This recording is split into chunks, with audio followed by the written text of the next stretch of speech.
case goes to the Supreme Court. Atiku and Peter Obi cannot rule the country, Dr. Nwosu. Dr. Felix Nwosu, a public affairs expert in Imo State, claims that Bola Ahmed Tinubu's Supreme Court victory cannot be overturned by Alhaji Atiku Abubakar or Peter Obi of the Labour Party. He said that throughout Nigeria's democratic transition, no loser had ever prevailed in a court case, according to an interview with Independent Nigeria. He claims that the presidential election is very different from parliamentary and governorship elections, in which the court can overrule the Electoral Commission's findings. Excuse me?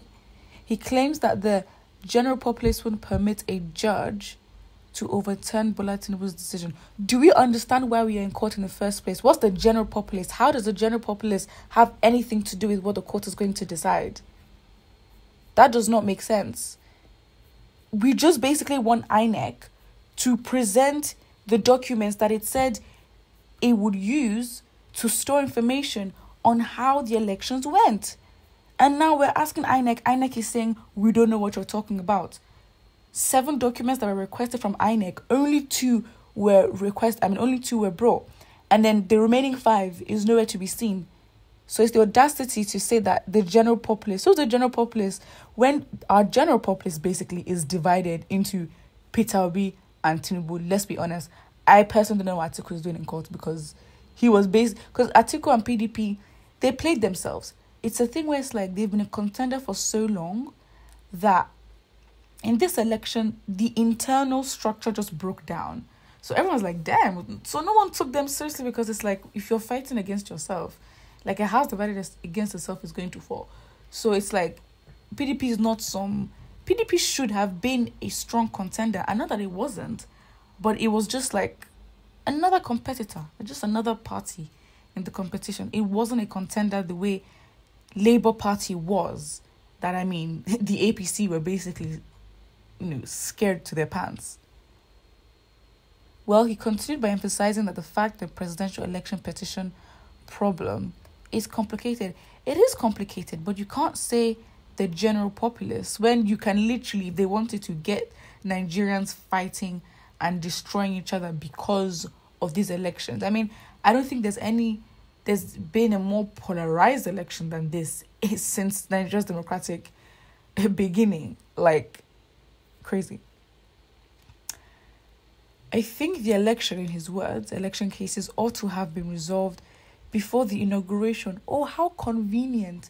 And that's what makes it complicated. Because how are we fighting for the outcome of the results when, how many months? It was in February. This guy, Tinubu, was inaugurated in May. So in 3 months, they basically stalled. They basically were in court. And yet, without proof that this individual won the elections, the guy was inaugurated. So does this not prove that if the government really wanted to do what they want to do, they would do it regardless? So it's like, what do Nigerians then do in this case? Because the man that you're fighting against hasn't been inaugurated. He has signed bills in his name. He's traveling to France representing Nigeria as the president of the Federal Republic of Nigeria. How do you want to change and undo 1 month's work when they're basically going to stall? Let's not be surprised. We know our Nigerian courts. They will probably be in court in the next 9 months. And news came about yesterday that Atiku is about to withdraw his petition in the court. And he's basically, tired of it. Atiku is... I don't understand. I feel like Atiku should not have personally been the presidential candidate, because he'd been the presidential candidate he'd been applying since 2004, and every election since then, he's basically lost.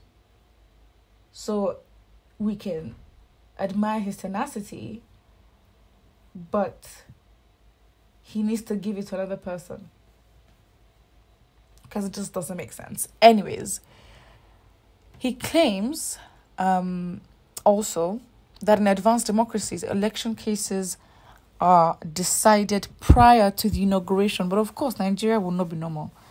Even if the Supreme Court decides to hear the case Abubakar, Atiku, and Peter Obi cannot rule the country. But that's the thing, it doesn't make sense because both Atiku and Peter Obi think they're the ones who won. And it's like, mate, there can only be one winner. It can't be three people who won the elections. But there's still time for Atiku and Obi to drop out. You see the pressure. You see the pressure that's happening because a lot of people are now advising. So this is what happens. When people know that you're right, or when people know that, you know what, there's no point fighting. Everyone is basically telling Peter Obi and Atiku, you know what, just drop it. And to be honest, I understand, okay, they should. And I think they should as well, because if they really think that Nigeria is like, it's like, I don't know what they thought, trying to play in the already dirty game. I don't understand.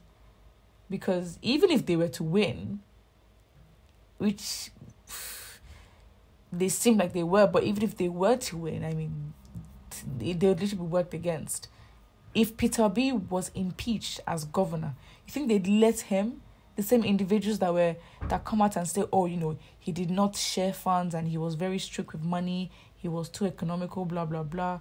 You think they would let the same person be president with the power that the president has?